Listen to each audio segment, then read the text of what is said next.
So we were about halfway through a mission one time, and things were going well. I was sitting at my position doing my job, having a good time.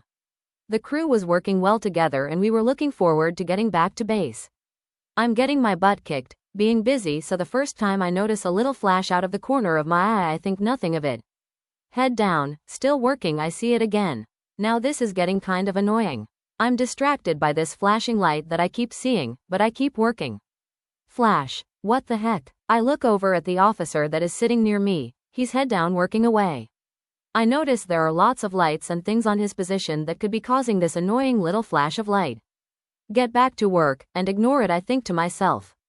Flash. Alright, I'm gonna figure out what that is and cover it up. So I sit there and I watch the officer's position to see if I can identify the source of my annoyance.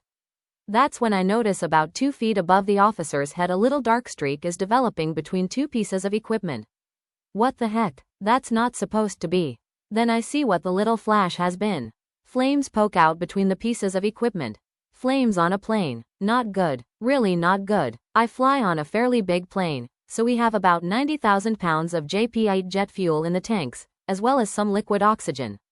Which the flames are coming out right next to one of the ports to hook up our masks. Now we have been trained to deal with these situations. We practice them, again and again. I can deal with this in a calm manner. I scream like a little girl, and smack the officer on the back of his head. What the? He is not happy that I have so rudely interrupted him with a smack on the head. Then I point. He looks up, sees the flames coming out of his position. Being the highly trained military officer that he puts his training to good use.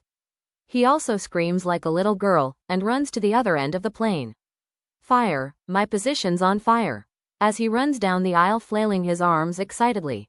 So now I'm standing there watching the flames lick out of the equipment, thinking to myself, will my underwear be clean when they find my charred body? Then the training kicks in. I call the crew on our plane's interphone, inform them of the problem, and reach over and turn off the position. That's the first step. Turn it off, and hope the lack of electricity will stop the flames.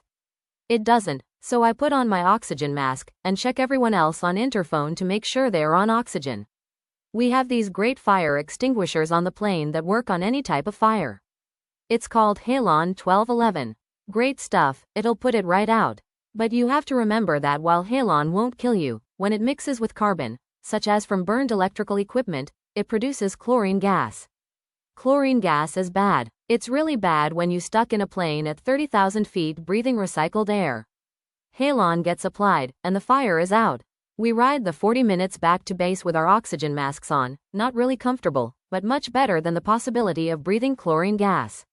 Land without incident and get off the plane. Find out later that if it had burned a little longer we would have had a big problem because the flames were close to the insulation of the plane. Too bad I was in Saudi and couldn't have a beer after that flight.